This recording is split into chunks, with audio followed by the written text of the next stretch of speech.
and the temperature outside is 85 degrees. You walked out, the doors of the airport opened, and it felt like somebody put a sponge on your face. And I had flown by myself with 2 kids. And I just started bawling. I handed him the kids. I walked back in the air conditioning. I'm like, I want to go home. And by home, I meant 29 Palms. Welcome to the Desert Lady Diaries podcast, conversations with women who have found their home in the Mojave Desert. I'm Dawn Davis, and this is episode 159. Find out more about the podcast at desertladydiaries.com and engage with the guests, with other listeners, or me on Facebook and Instagram at Desert Lady Diaries. Originally from West Allis, Wisconsin, Sandy Smith landed in the Morongo Basin in 2001, taking the helm of local nonprofit Reach Out Morongo Basin. In 2011, Sandy was hired as the executive director of Copper Mountain College Foundation. Sandy is a member of the 29 Palms Rotary Club and serves on the Basin Wide Foundation's board of directors. Sandy enjoys traveling and has visited 5 continents. She also enjoys bowling, bingo, and being grandma to Juniper, Claire, and Colton. Welcome to the podcast. Thank you. Thanks for having me. What was your first experience with desert? Well, when you read that bio and it said 2001, it actually goes back a little further. That's when I became a permanent resident of the desert. But, my first desert experience, like many of us in 29 Palms, was as a Marine wife. December of 1987, when I married a Marine. My high school sweetheart, married him, and he brought me here. And I thought, we have orders soon. I don't think I'll stay here. Let me find someplace else to be. We had orders to Camp Pendleton in a month or 2 after that. So I went down that way, found a place in Fallbrook, set up household, and thought 29 Palms was long behind us. But as a young Marine and young Marine family, 29 Palms is never far from your thoughts. So we ended up back here in June of 94. And he was back at a school here, and we brought the whole family back then. And so that was when I lived here and lived in Marine Palms and was the Marine wife. That's how it started. It's not funny, but it is fun. Like, it was a short time. It was just a school. So it was, 9 months or something. So we lived here, and we're waiting for orders. And on Valentine's Day of 1995, he called me from work and was like, I got orders. I'll be home. We'll talk about it, blah, blah, blah. Good. He came home that night, and I was so excited. Where are we going? I can't wait. I love this. And he just looked at me and said, you're not going anywhere. I'm going to Okinawa for a year by myself. Oh. And I said, wow, I hate it here. It's awful. It's miserable. And you're leaving me here with, at that time, a 1.5-year-old and a 7-year-old. Wow. And he left. He left by the end of the month. And I said, nobody to complain to. I can sit at home and be crabby and miserable for a year, or I can change my attitude and get out. So I started volunteering. I had volunteered before, but wasn't here, volunteering with Navy Marine Corps Relief Society. So went back to Navy Relief, started volunteering, doing things there, started just getting more active and getting out. My daughter was at Condor Elementary at that time, and just doing the parent things, and my attitude changed. And when he called me in August of 95 from Okinawa and said, I got my orders amended and you and the girls can come, I said, I can't leave. I love it here. And I think he hung up and was like, I don't know who you are. Like, you're not coming here. Anyway, I was like, oh, so that was pretty eye-opening for me, like, that whole attitude thing. So it's not about where I am, it's definitely about my attitude and what I want to put into things. So we went, the girls and I packed up, we flew to Okinawa. And I never understood dry heat, wet heat kind of thing. I always thought that was kind of a laugh when people be like, oh, but it's a dry heat. Till I left here, 115 degrees, no humidity, landed in Okinawa. As we're landing, they're saying, and the temperature outside is 85 degrees, blah, blah, blah. You walked out, the doors of the airport opened, and it felt like somebody put a sponge on your face. Wow. And I had flown by myself with 2 kids. And I just started bawling. I handed him the kids. I walked back in the air conditioning. I'm like, I want to go home. And by home, I meant 29 Palms. Yeah. And that was a real aha moment for me. I was just like, this place has just grown on me and I love it. We ended up spending 6 years in Okinawa. We actually stayed there till December of 2000, and he was getting ready to do his sunset tour and said, where do we want to retire? I have a few more years. It's going to be our last duty station. We pretty much can pick. And it was a no-brainer to say 29 Palms. I want to go to 29 Palms. Let's go. And so we moved back here in January of 2001, and it's been home. My kids were in first, second grade, and seventh grade. So they both graduated from 29 Palms High School, went off into their lives. And ironically, my youngest daughter is married to a Marine who grew up in Yucca. They met outside of the Marine Corps, and they're stationed here, which is how I am very blessed to have my grandkids, 2 of my grandkids living here. That was my first experience, obviously, with the desert, like a Marine Corps wife, and I don't want to be here. I hate it. And you're going to be here. And so that's my come to 29 Palms story. And stay in 29 Palms story. And stay. That honestly leads to a funny story about Reach Out 29, because I left a job with the University of Oklahoma. I was working for their graduate college in Okinawa. Great job. Terrific. Thought, okay, we're going to move to 29. There's not a university here. What am I going to do? My background is political science. My master's is in public administration. What am I going to do at 29 Palms? I don't want to work on the base. Let's just see. I'm going to be happy and collect unemployment. So came here, started to get a house ready, and wasn't looking for a job, had put in my unemployment paperwork, was pretty happy about that. And then the front page of the Desert Trail had an article in it. And it was Reach Out 29, faith-based nonprofit, volunteer caregiving nonprofit, is looking for an executive director. At the time, it was only 20 hours. And I remember saying to my husband, look, here's the perfect job for me. And not only is it the perfect job, but obviously God wanted me to see it because he put it on the front page, knowing I would never look in the classified ad. I have to do it. So I went with nothing lost, went to the interview. They asked, back in 2001, they asked some inappropriate questions like, what are you going to do about childcare? I know. I was startled. I was like, you can't ask me that. However, my children are older, blah, blah, blah. They're in school and you need me. Like, you need me. So got hired for that. An interfaith volunteer caregiving program. The local churches worked together to put volunteers in homes of seniors and disabled. They did transportation to doctor's appointments. So it was just like the most amazing job ever, working with the churches, getting that feel and that love, but them putting their faith in action. Them, working with volunteers and people that wanted to do it and care for it. We grew it. I was one part-time person. We grew it up. It became Reach Out Morongo Basin a few years later. Robin Schlossinger is now the executive director and has been for 10 years. It's even grown more, doing transportation. They own a fleet of vehicles that they take people to doctor's offices. Anyway, it was amazing. And that really cemented my connection here because it was very like-minded community, people that wanted to help others and give of themselves. And then I had the administrative part that I get off on because I'm very, organized and I want to do all that stuff. That was 10 years of greatness and wonderfulness. And then Copper Mountain College came along. And yeah. I actually applied for this job 3 times before I got it. Wow. Yeah. I like to think in hindsight, there's reasons. I wasn't ready. They weren't ready. Just wasn't the time. When I applied in 2011 and got the job as the executive director of the College Foundation, again, it was just like taking that next step and saying, who can't support our own community college? We built this place. Like, we made this college, our college and our hospital are 2, core institutions in this community.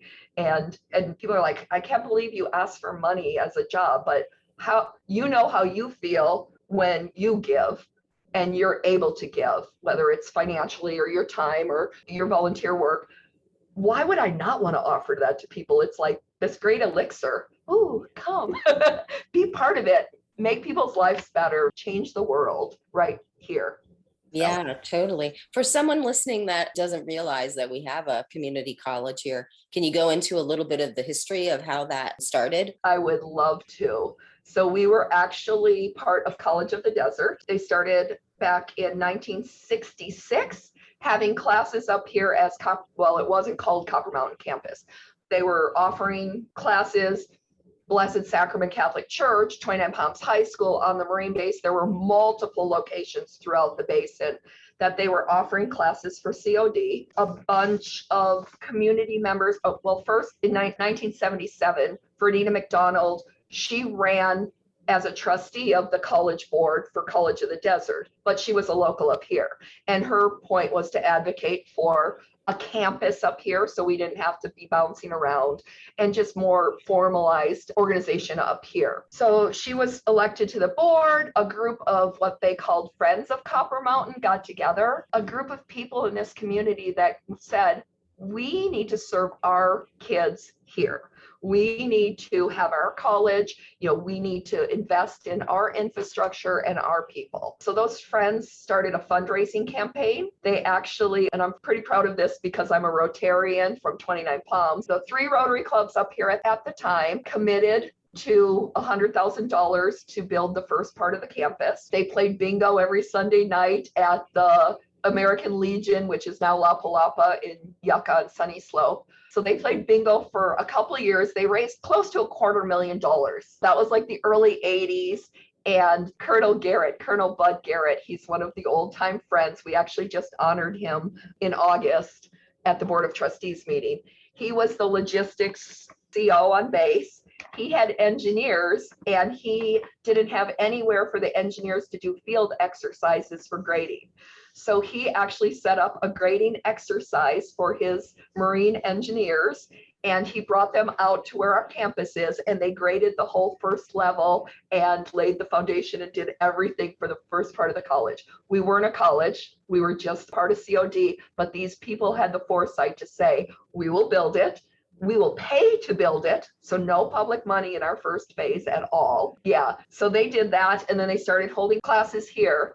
They actually received the President Reagan's Volunteer Action Award in 1984. A bunch of them flew out to the White House, and well, not all of them got to meet with President Reagan, but they all flew out there. And the couple that were assigned to got to meet with Reagan, and he presented them with the Volunteer Action Award. Congressman Lewis, who just passed away, had nominated him for that. Pretty impressive from our little town. So they built that first phase, started having classes. We're working under COD still. Big push in 1999. Someone came along, Senator Brulte, State Senator Brulte came along.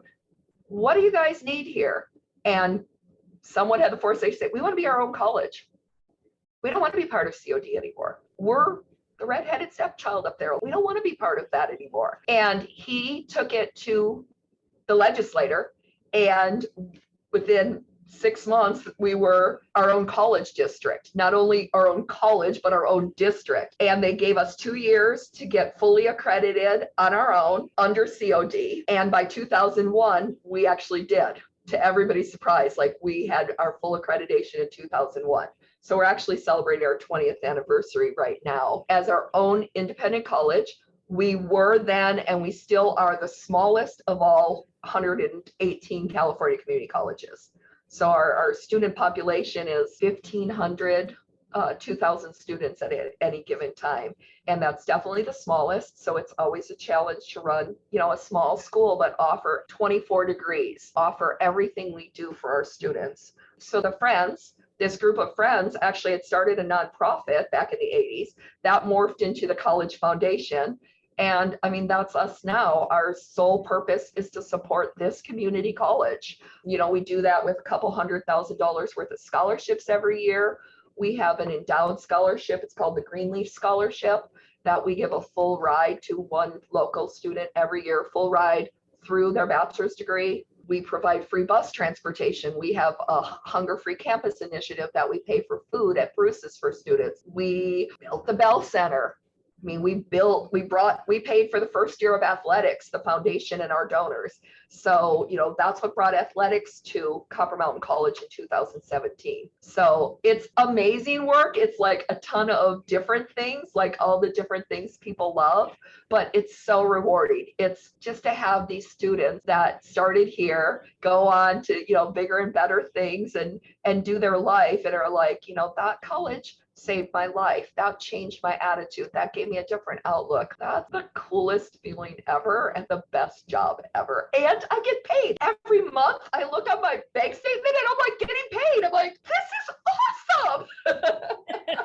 So anyway, so that's Copper Mountain College. I just want to, one of the other things with what the Rotary did, that's why it's called Rotary Way.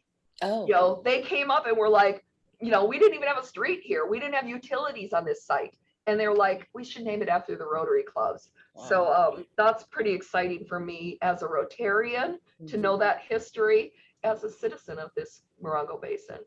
Well, and what's interesting to me is that whole story is just another piece of the way 29 Palms worked from the very beginning. Yes. They had a ton of homesteaders that would get together and say, what do we need? We need a school, we need electricity, we need water. And everybody would come together, and whether it was giving in a financial way or time, you know, volunteering time, that's the way things have been done in 29 Palms since the very beginning. It's always community involvement. And that doesn't happen. I mean, I've lived places with the Marine Corps and, you know, worked different places, and that's not always the case. That's a really special thing. And I think that's what has kept me here.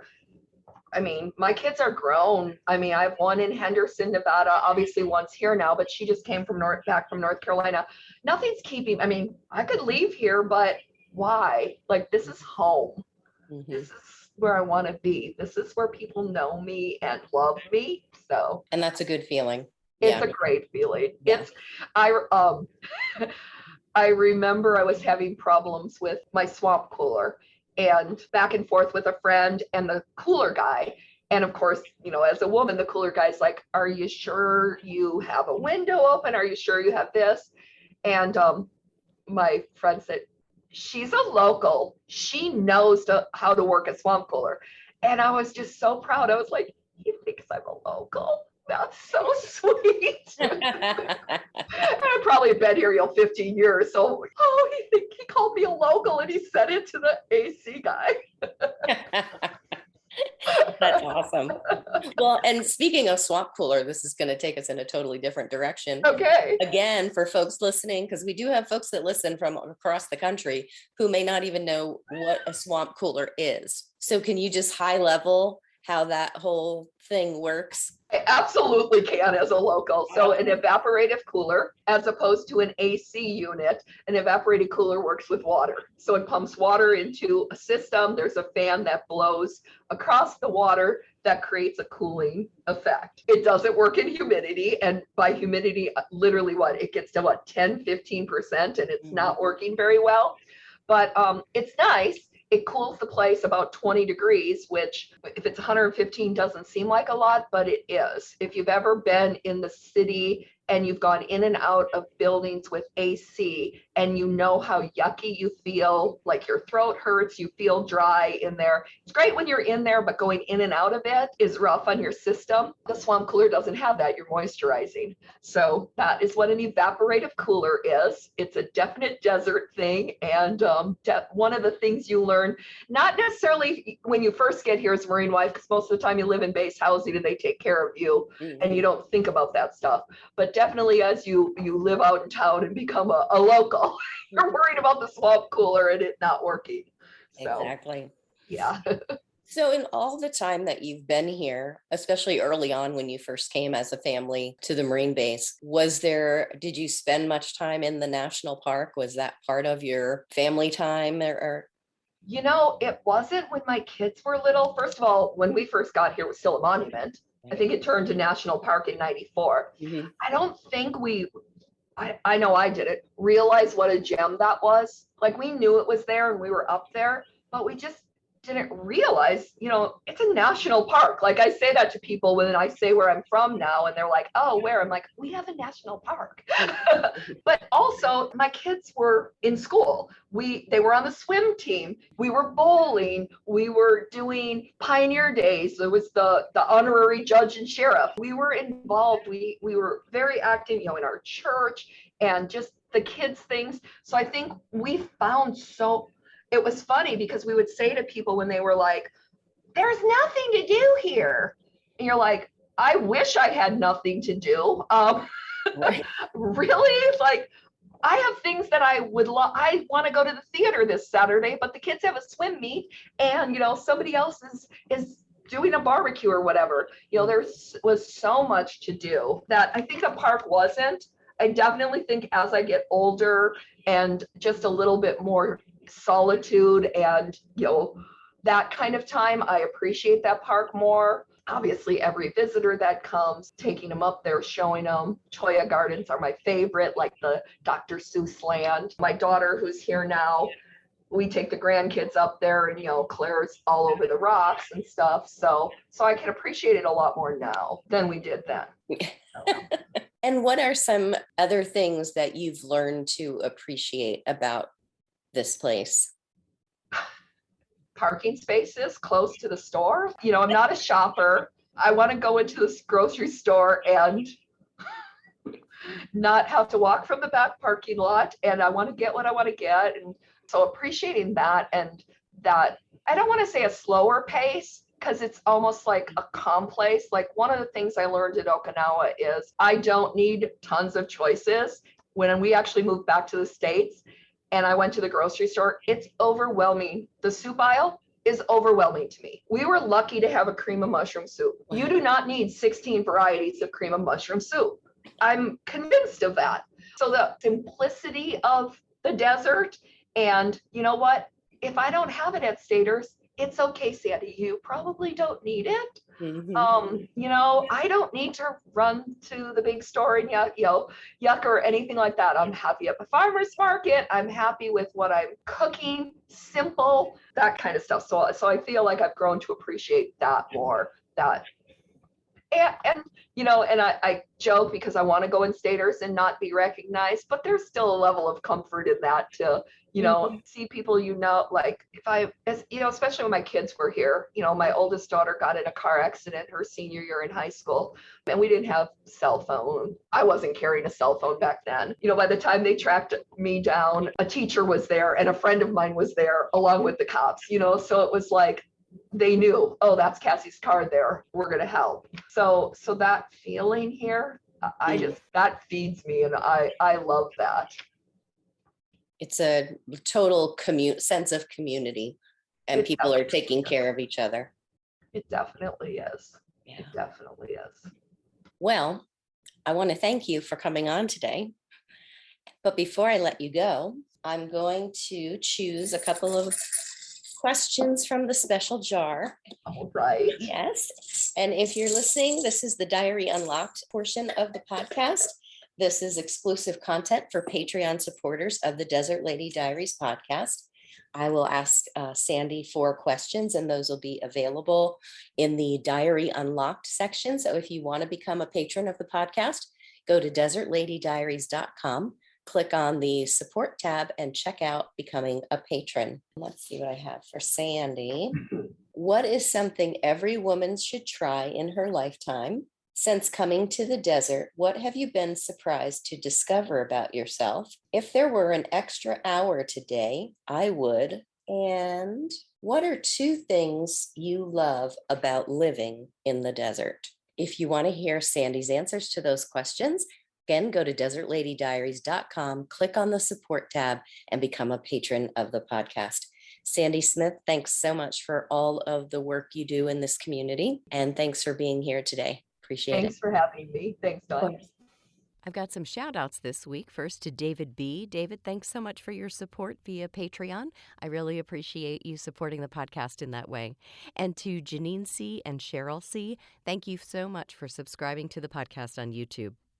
Making a donation to support this podcast is easy to do. Just go to desertladydiaries.com, click on the yellow donate button.